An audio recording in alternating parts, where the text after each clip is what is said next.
Hey, Facebook family, it's yours truly, Antonio Lipscomb. I am your host for today with Black Power Presents.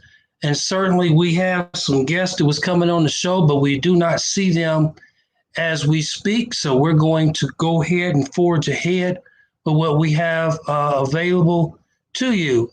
We just want to be having some open time on this broadcast. So if you have something you want to kind of discuss and talk about, feel free to reach out to us. It's going to be 317-239-1310. It's primarily kind of like open lines today, just to have some discussions about what's going on in our community.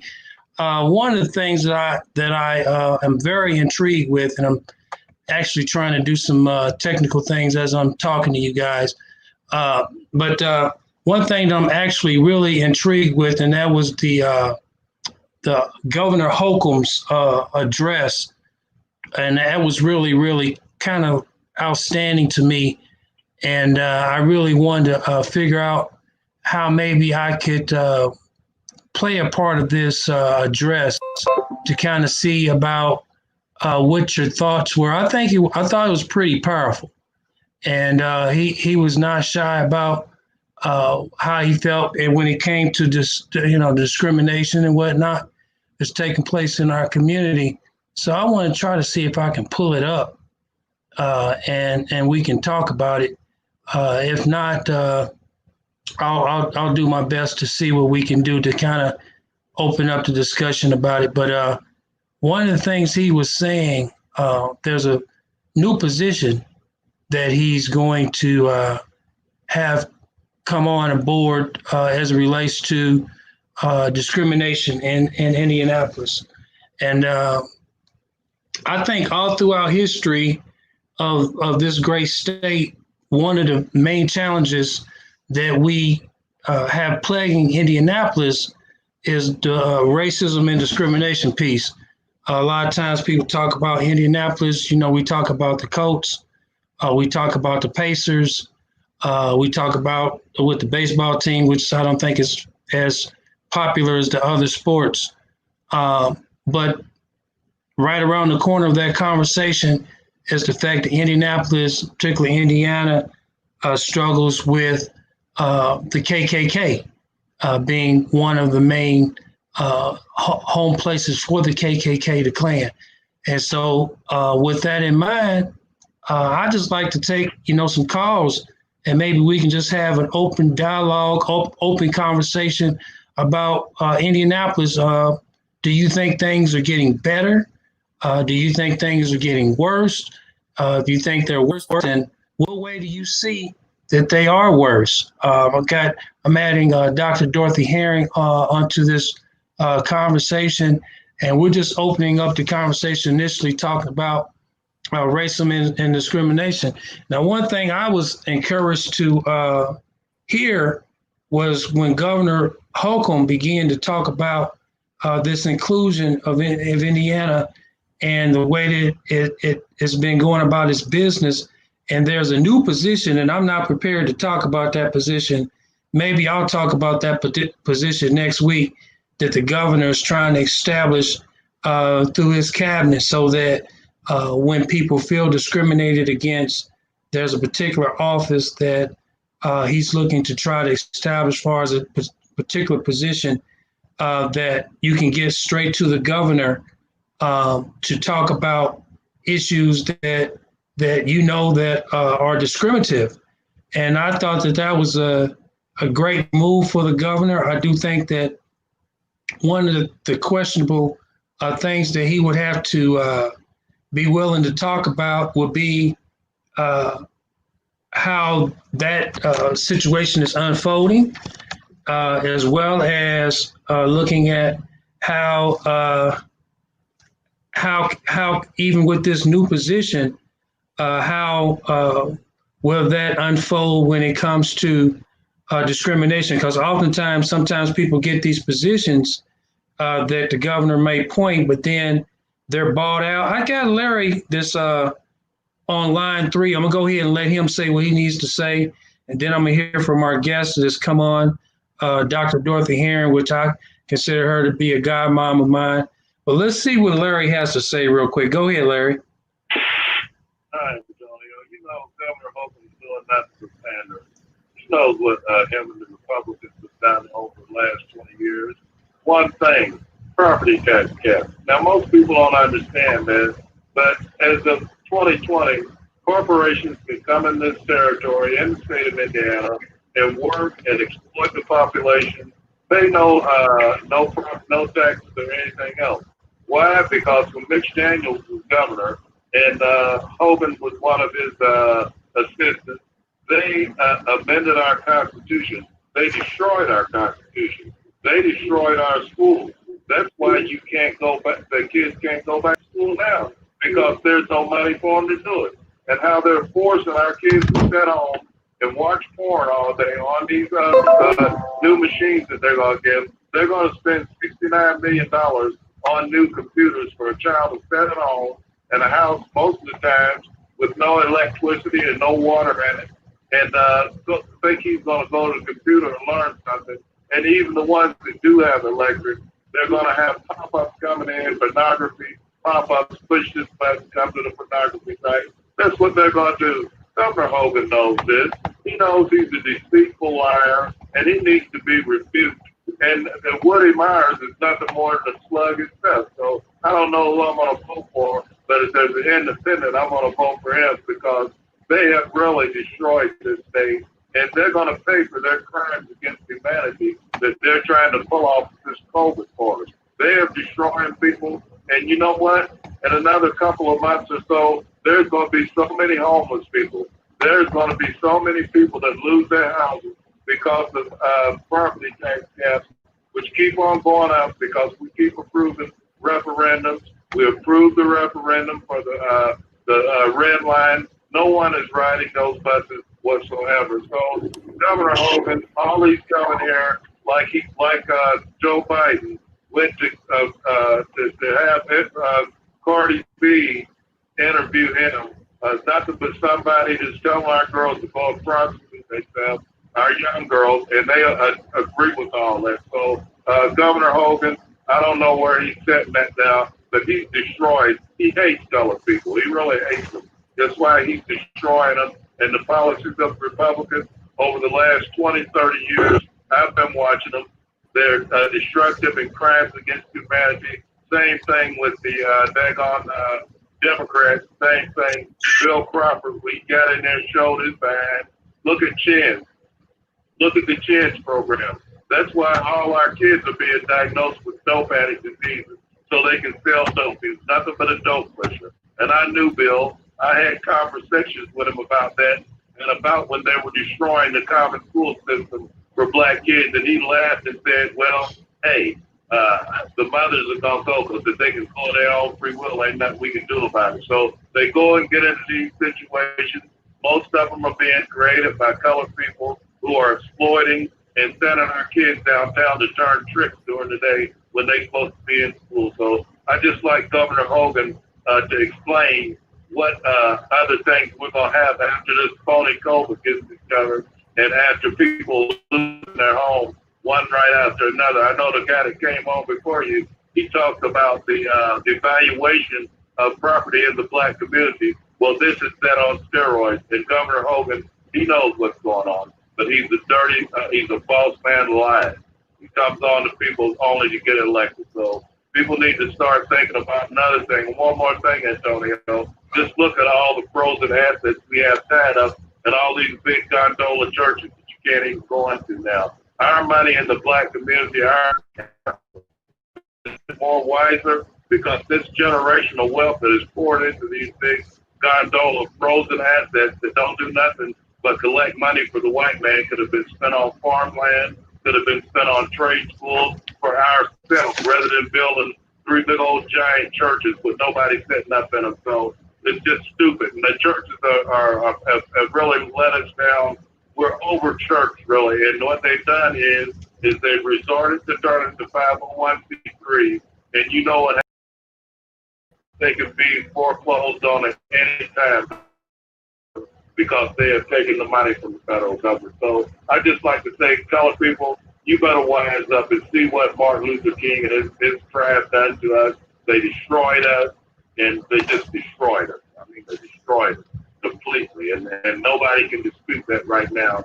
And as far as I called in on Saturday, and I got cut off on Nate's show, but it's for telling the truth. But these lawyers and stuff, the wealthy black people, they got their fraternities and social organizations. They don't even consider us. All they consider is making money off of us, and you know that's the truth. And they can't see when they promote some person that ran from the police and got shot in the head for trying to shoot at the police, and they're going to go out, celebrate that and protest against that and talk about Black Lives Matter, just like the Civil Rights Act riots and stuff. Well, Larry, we thank you for your call. We do have a show we're trying to do, so we do apologize. Look like we lost Larry some kind of a way. But I want to, I had Representative John Bartlett that's with us. Hey, John, how you doing? Doing fine. Can you hear me? Well, Larry, yeah, I can hear you. I can hear you just fine. I just lost Dr. Dorothy Herron that was going to talk about Martin University as alumni and also some things we're trying to do in the community. But I do want to try to piggyback off of what Larry was saying with you being a representative. I think he had a lot of accusations, and I guess if we could sum them up, he just is not comfortable with either party, whether it be Democrat or Republican. He's not comfortable with the leadership from the governor's position, and he said he didn't trust Holcomb. He don't trust Woody Myers, and I guess there's just a struggle there. And so I do want you to talk. We do got a couple of callers that's wanting to get in, but I just wanted to get a quick take from you as a representative. What is your confidence when it comes to the state and the direction that it's going in? Thank you, Antonio, for the invite. Let me say this. I was the keynote for the Indiana Black Legislative Caucus. And in that address, I said that Black folk need to wake up. Mm-hmm. We can no longer afford to be married to a party. We have to be married to principle. Mm-hmm. And it's important that we understand that principle is what makes the difference, mm-hmm. not a party. So if Antonio, you and I have been friends for a little while now, and we have a mutual respect for one another. But once I began to disrespect you, or vice versa, then that relationship is going to change. And so as long as I do believe philosophically in the Democratic Party, but if you notice, Antonio, and I know you know, this last primary, I was not endorsed by the Democrat Party. And I've been an elected state representative since 2008. I went in 2007. I was caucused in 2007 and finished out Representative May Dickinson's term. And then in 2008, I ran on my own term on the Democrat ticket. And I've been an incumbent since then. But I was not endorsed by the Democrat Party because of my ideology. So that you have to stand up for what you believe to be right. I did not get wealthy off of being state representative. I ain't wealthy now. So you have to, as the old folks say, follow the dollar and see what's going on.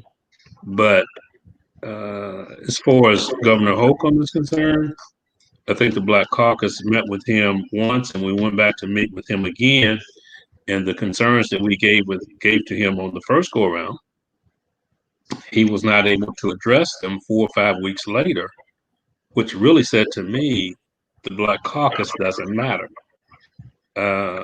Now, in his last address, I think he adopted some of the ideas that he had, but he never got back with us to let us know, okay, I want to adopt this ideology and I want to give the Black Caucus credit for having this. He just took some of the ideas that we had and talked about them and said he was going to do some things.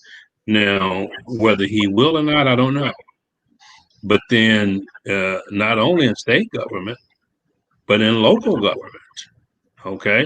And let's just put it out there. I met with the mayor, and I talked about we've had record homicides ever since Bill Benjamin left as deputy chief over robberies and homicides. And I asked him directly to put Bill Benjamin back in as chief. Because when Bill Benjamin was chief of police or deputy chief of police, 3 years in a row, the 3 years he was there, 3 years in a row, robberies and homicides were reduced. The last 2 years he was there, he received a national award because he had the best record of reduction in crime in a city this size or larger, the best in the nation. And so Bill Benjamin is willing to come back and be chief. So I said to the mayor, bring him back. He has a system that works, but he wouldn't do it. So when you step up and step out like that, you're not really liked. Folk are going to see this broadcast today and going to say, John Bartlett, so he's not going to be really liked again. But you have to tell the truth, no matter who it hurts, how it hurts. You have to tell the truth.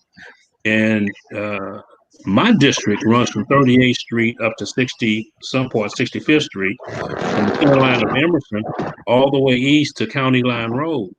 So 38th and Post Road, 42nd and Post Road, Mid-Hall for German Church, that's my district. And there's so many murders in my district, so many folk who need help in my district. And this city is not stepping up. So when you call them on that, you're not liked, and you don't get endorsed by your own party. I hope I answered your question. Oh yeah, you did, Representative. You always do a great job of answering our questions, and we got 2 callers. I'm hoping they're still here.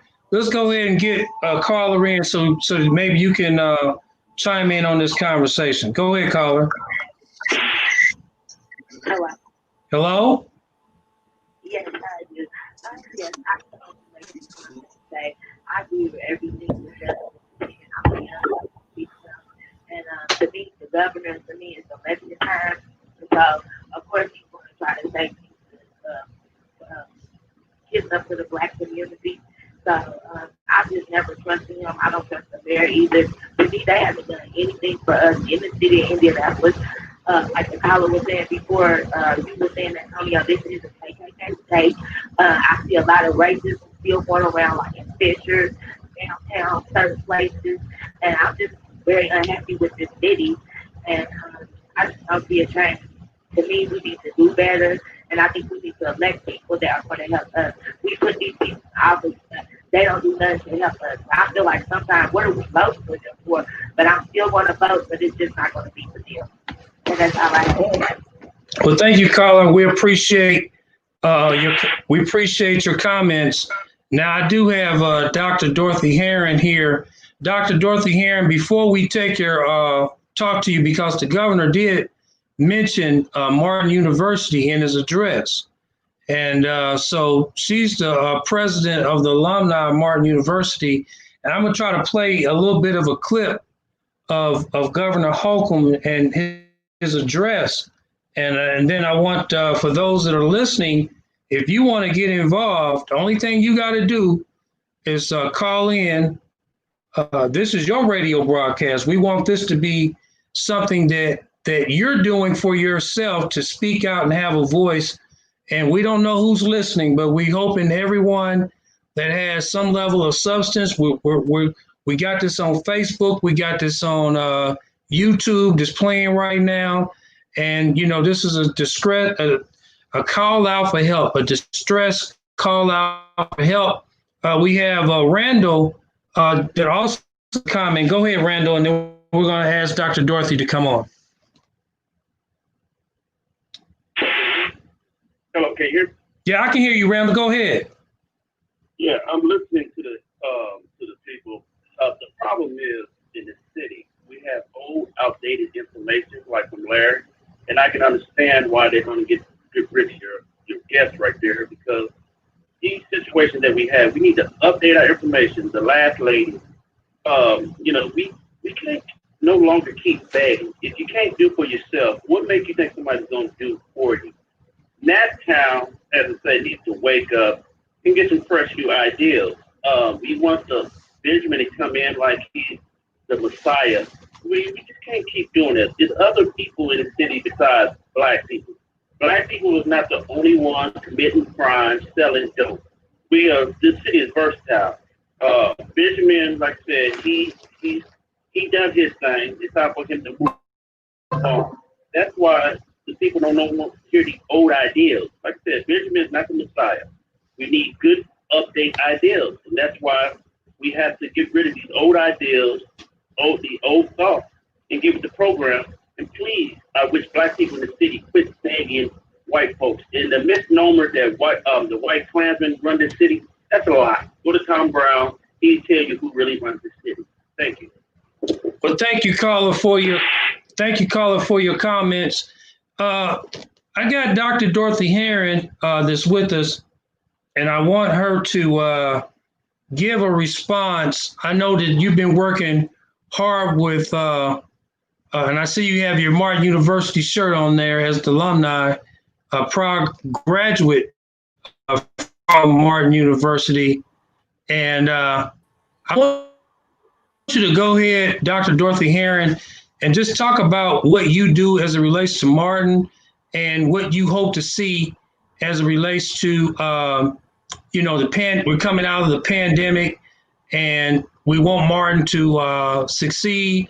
And I think it's the only African-American university that we have in the state of Indiana. Give us your thoughts. Well, first of all, I want to say thanks for inviting me to be on. And I would like to say always a pleasure. Hello too.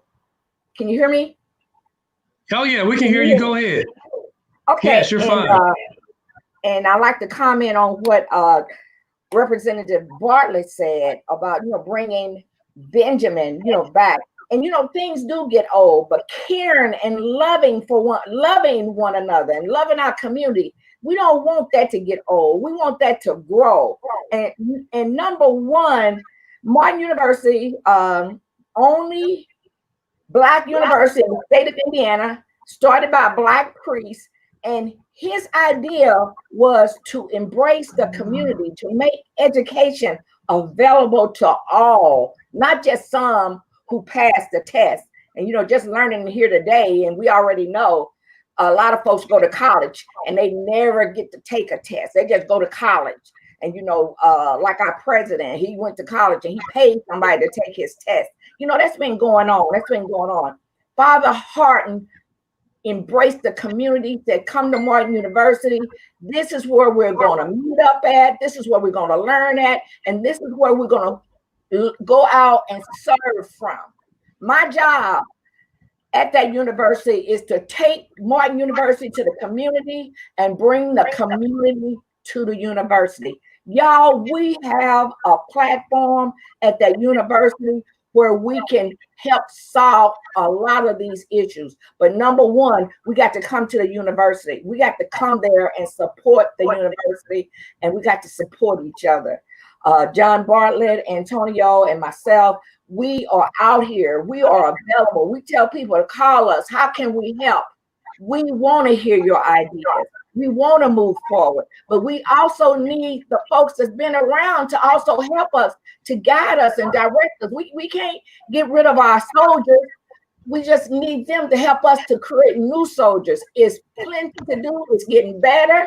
It's getting better. It's getting better. I'm claiming better because we are coming together, y'all. We are really coming together.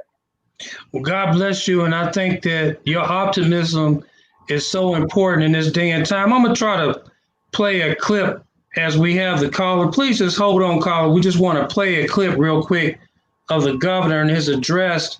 I listened to it on several occasions, but I want you to kind of hear for the radio listening audience and also for Facebook and YouTube listeners and watchers, we want you to kind of hear what we're talking about when it comes to the governor's address.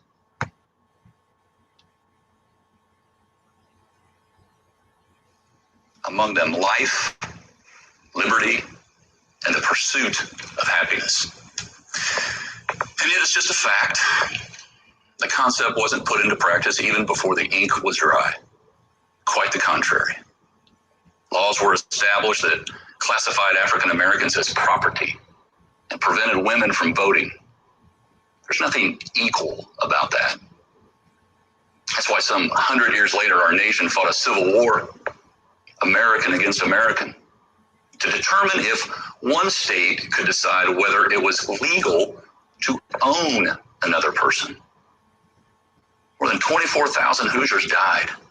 Nearly 50,000 were wounded in the fight to prevent slavery from spreading like a virus into states and to preserve a united states.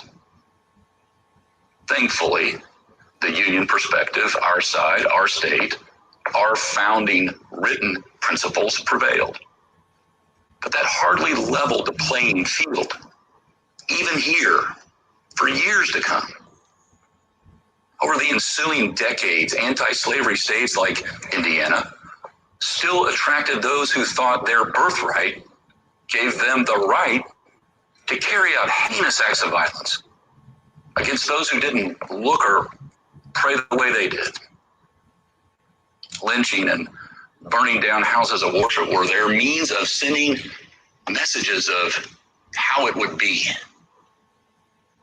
Jim Crow laws kept people of color separate, prevented them from voting, and denied them equal treatment under the law. Think about it. It took 100 years after the Civil War to finally pass laws that outlaw discrimination based on race, color, religion, sex, or national origin, and prohibited racial segregation in schools, employment, and public accommodations. Now, for sure, there has been undeniable progress. We've seen people of color move into positions long denied them in business, including America's first female self-made millionaire, Indiana's own Madam C.J. Walker, and in education, and in sports, and in the arts, and in government, including the election and re-election of a Black president. And yet today, in 2020, it's clear we must aspire to do more to form that more perfect union.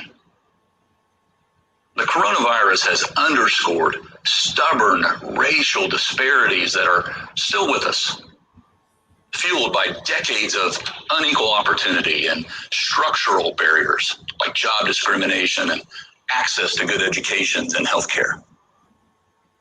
People of color are dying of COVID-19 at twice the rate of whites and are more likely to have lost their job during this pandemic. And it's in this environment that we've seen a number of unarmed Black men and women killed, culminating in an officer kneeling on the neck of Mr. George Floyd for 8 minutes and 46 seconds until his last breath was snuffed out.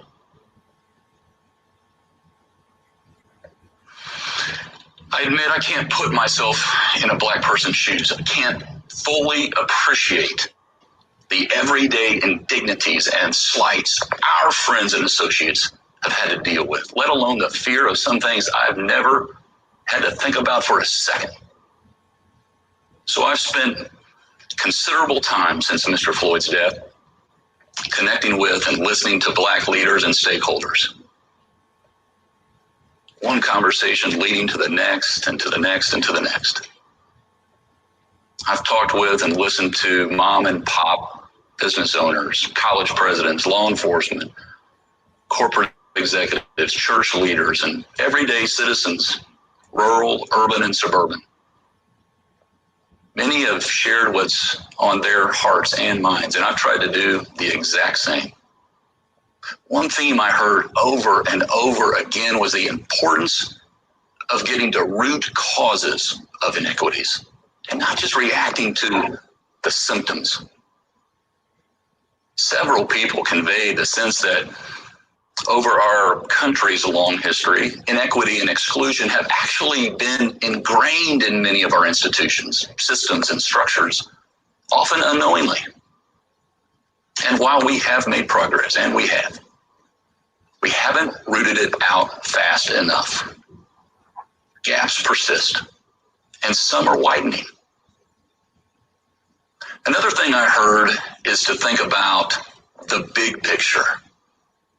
Dr. Sean Huddleston, the president of Martin University, Indiana's only predominantly Black institution, something we should all be proud of, said to me that while Black lives matter, Black livelihoods matter too. I agree on both accounts. Black lives matter, and so do Black livelihoods. Dr. Huddleston said we must remove barriers to success so all can benefit and achieve their dreams without having to worry about how much privilege society has afforded them. Powerful.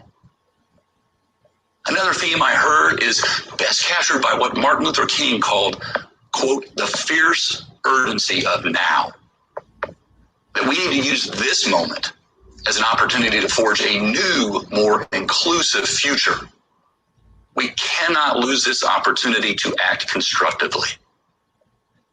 Dennis Bland, the president of the Center for Leadership Development, told me change is going to happen. The key is to shape change. That's what I and my team intend to do. Shape change.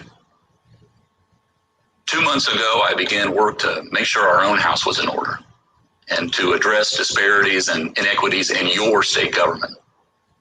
I called my entire cabinet together and shared my commitment to acknowledge past shortcomings and do something about it, no matter how hard or raw or uncomfortable it might be.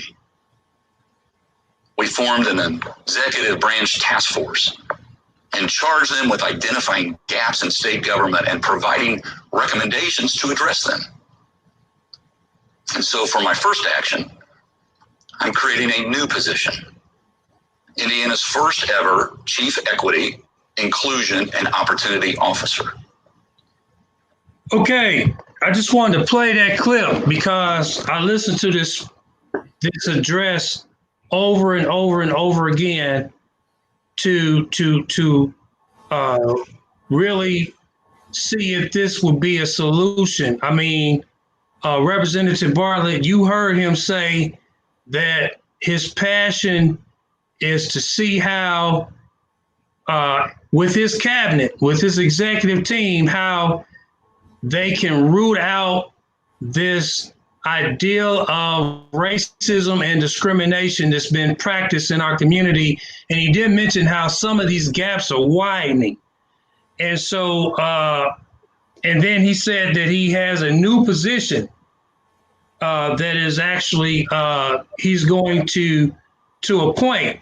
So before I talk to you about this, Representative, I'd like to go ahead and go to the half of our commercial. And when we come back, we're going to ask our own representative, the guy that I trust in relations to this, to kind of talk. And then we're going to talk about the governor and his mentioning of Martin University when we come back.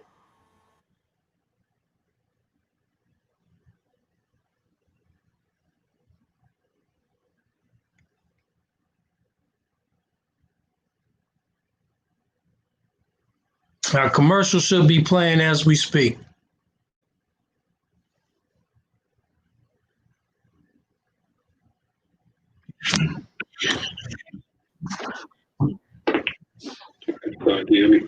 Yeah.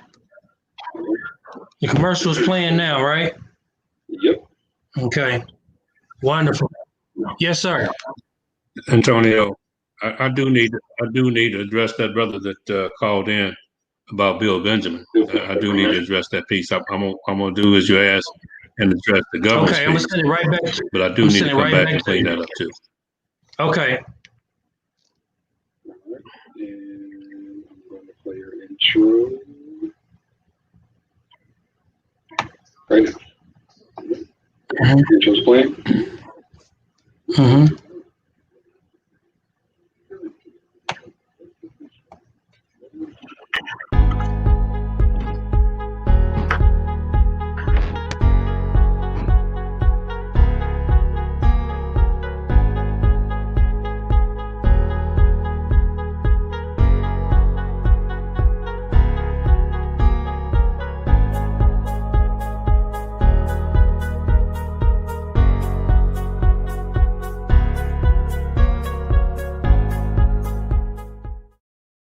I have Representative John Bartlett with me, as well as Dr. Dorothy Herron, and we just had a good half of the show.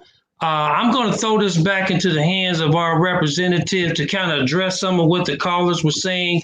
If you want to be involved, again, call 239-1310. We will try to get your call in. We love callers. We'll try to get you in right away. But Representative John Bartley, go ahead and talk to us about what your thoughts are. Okay, first off, I never said that Bill Benjamin was the coming of the Messiah, but I do ask you to look at his record. His record is one of the best in the nation 3 years in a row.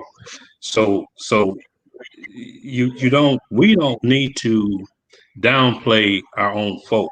If we believe Black Lives Matter, then when you have a Black person who's outstanding in an area, we don't discount that. We need to applaud that, and we need to support that person being in place so it can help us.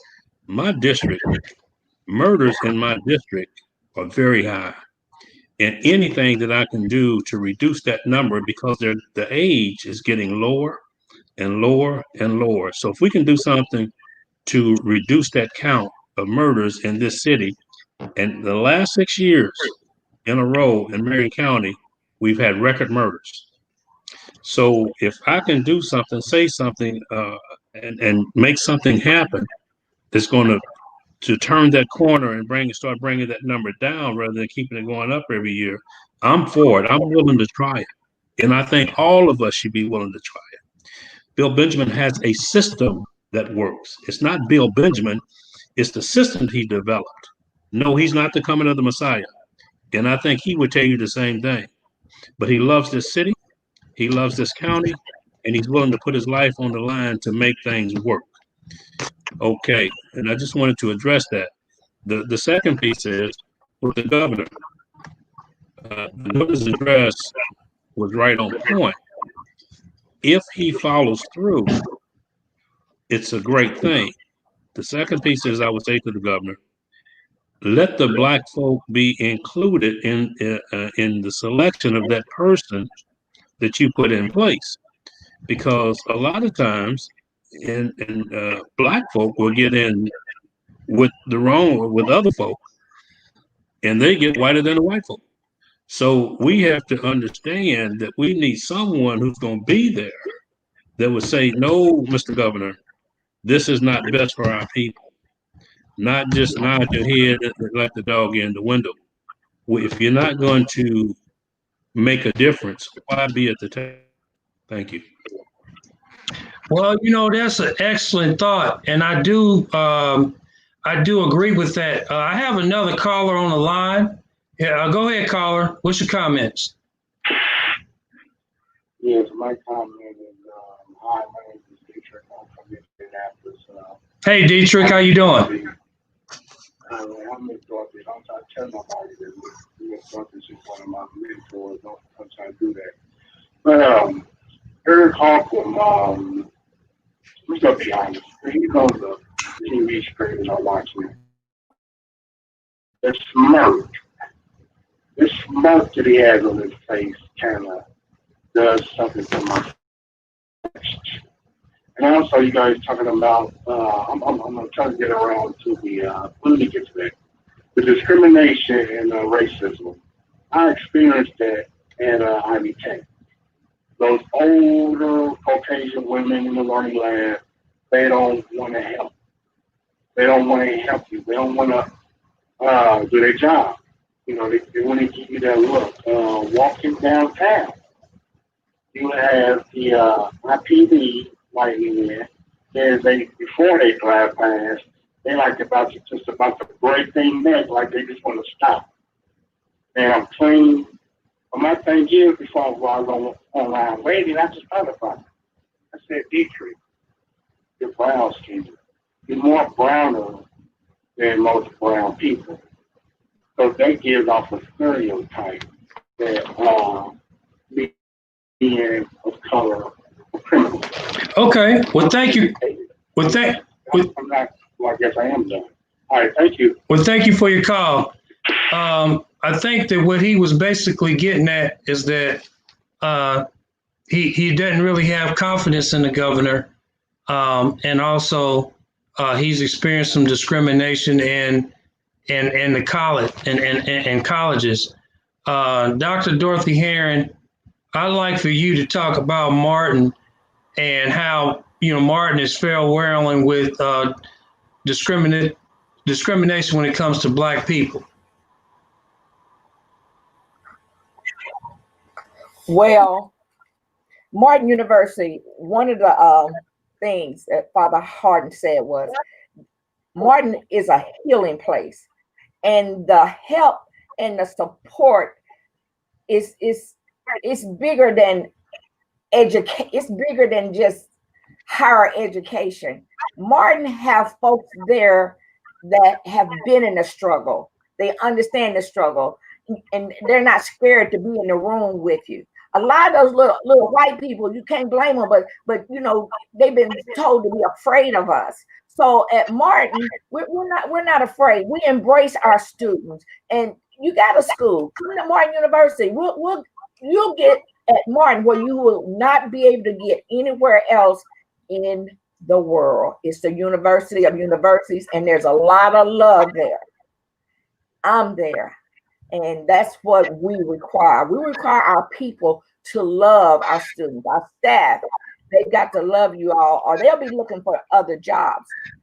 So come to your university. Come to Martin University. Well, I appreciate that. I really do. And I just want to piggyback off what our representative said. I have a letter that I'm typing out that I'm sending to Governor Holcomb. Whitney, I call it win-win, but it's Whitney Yates. She's a very inspiring person to me. She has encouraged me to believe again in, what could possibly be when it comes to the governor's office. And she told me about the address prior to it being addressed. And so we were able to listen. And upon listening, it just gave me hope. However, the same reservations that our representative John L. Bartlett mentioned with making sure whatever chief executive officer that he puts in place, we're hoping that he picked the right person, because I agree with our representative. Oftentimes we have these different areas of influence, but when it comes to the actual action of really rooting out the root cause of racism and discrimination, oftentimes those people in those key positions are mainly used as door stoppers, and they're mainly used to use that position for their own agenda. And before we know it, the situation becomes even much worse than what it was initially. So we're thankful for the wisdom of our representative, John L. Bartlett, and his sharing of that. And also, we're thankful for Martin University stepping up to the plate, showing that it's a place for all, and that no one will feel unwelcome. We got another caller. Sherry is online too. Go ahead, Sherry, with your comments. Okay, thank you for having me. It's my first time to your show, but Thank you I for do being with know us. Martin University, and I do know Representative Bartlett. He's been a upstanding man trying to help our community. I want to ask both of the panel a question. I've been an activist in this city for a long time, talking to many mayors all the way to Goldsmith and many Black leaders. And I want y'all to understand what I'm saying. I'm not saying the white leaders. I'm saying our Black leaders in this city. I am a 51 born and raised here young lady who's seen our leaders fail us. No one else. So my question to you is this. Now, I would like, because of all the things I do in one day, to apply for that position he's asking for. Because not only do I work in our rural routes and counties, I'm also in our Marion County. So to the panel, how do you touch the children who are the problem? And one being a college, we have right now with the murder rate, we have good parents being affected by this now. And with the colleges and with us getting ready to vote, I have a lot of de-educated children coming to college through our system here in Indianapolis. And I want to know, how can you address this or depend on the leadership when we need to get back down to our own roots? And when I mean that is we used to have our own bedroom talk. And some of our leaders who are getting what I say, like I respect John Bartlett on this. He said, I didn't get rich being a representative. That tells me he's a man of public service. I feel that we need to address that in our community. I have put my hands out on our mayor and Hope. How I feel about Hope. Hey, caller, hold on for 1 second, okay? Because I want to keep you on the line, but you have so many different layers of your comments, and I want to make sure before we run out of time that we give a proper time for that to be addressed. I understand. Okay, so just to kind of regurgitate some of the things were said, I don't believe that she says that she's confident in the governor. However, she's willing to give her a shot at applying for the position with the governor to be able to hold that position. And which we don't know what the actual job description of that position is. Then she went on to say a number of other things as it relates to people coming to the colleges. And I don't know if Dr. Herron has experienced people coming to the colleges, but not really having a college aptitude to be able to really be in college. And so I'll ask that our representative take the first part of what she said in relations to that position and being able to apply. And then I'll ask Dr. Dorothy Herron if she could comment on the level of education that people have coming to the different colleges. And has it ever been recommended for these individuals to return back to the lower grades, or is there meteor courses that can help them get up to speed? I only got about 2 to 3 more minutes before this show is going to start coming to a close. So I'm going to ask that Dr. Dorothy Herron take the last end of that, and then I want our representative to follow up. Antonio, Yeah. I want to hit both points, and I'm going to be very quick about it. Okay. Yes, you should. The young lady should, Sherry, she should apply for that job. And she should garner support from the African American community who know her work. And I'm not real sure who Sherry is. I'm sure I know her, but folk who know her work should support her if she's one who will stand up for us in our community. Second piece, that yes, we are sending students to college that are not prepared. But around 1969, 1970, we stopped educating students and start training them not to, we used to teach our students how to think, but right around 1970, we started teaching them what to think. Consequently, they go to college unprepared.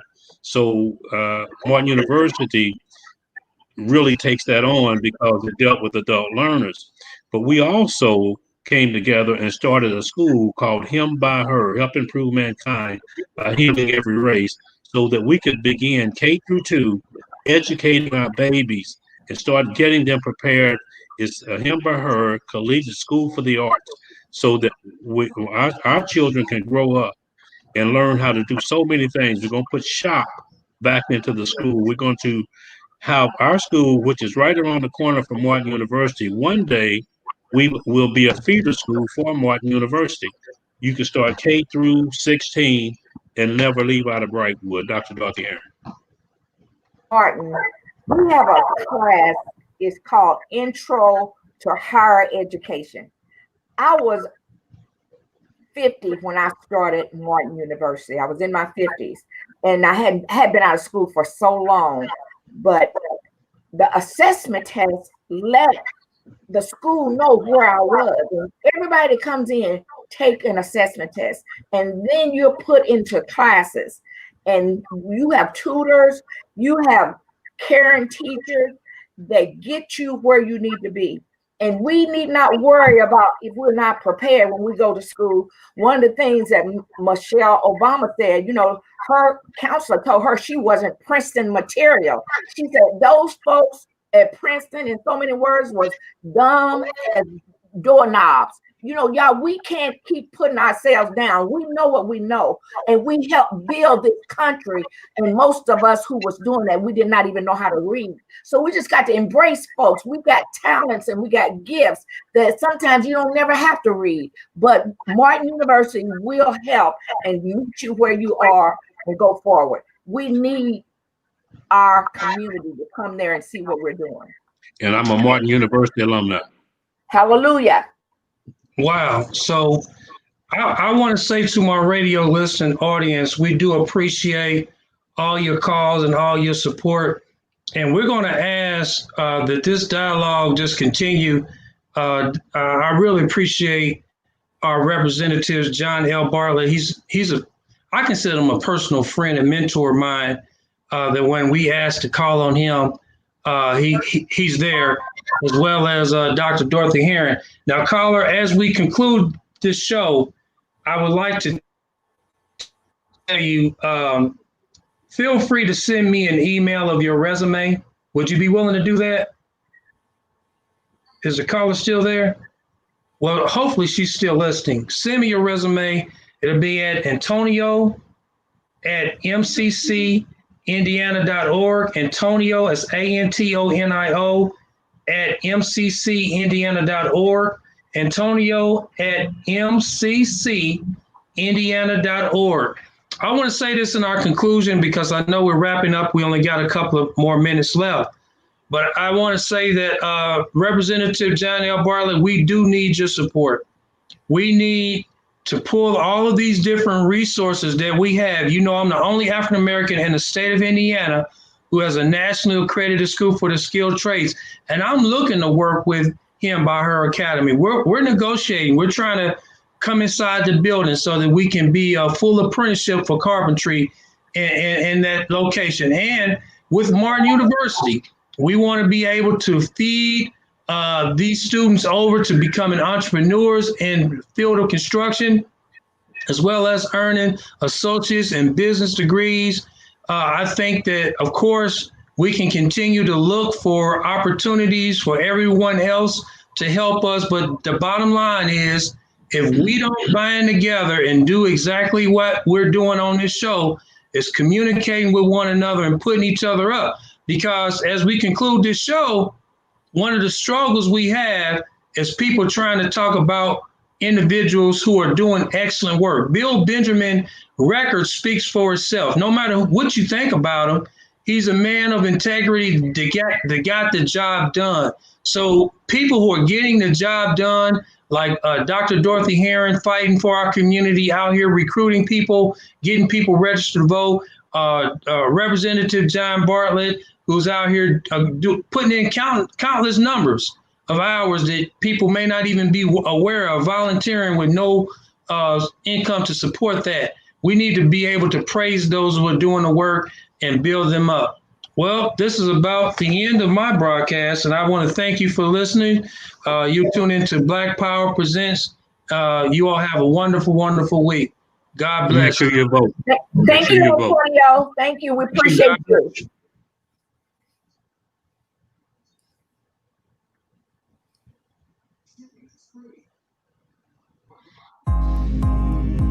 Black people need to own our own businesses, which will provide an economic base. Teach our youth to become self-sufficient. Learn how to maximize our political affiliations and fight for criminal justice reform. You just tuned in to Black Power Presents with your host, Antonio Lipscomb. Come on, let's talk.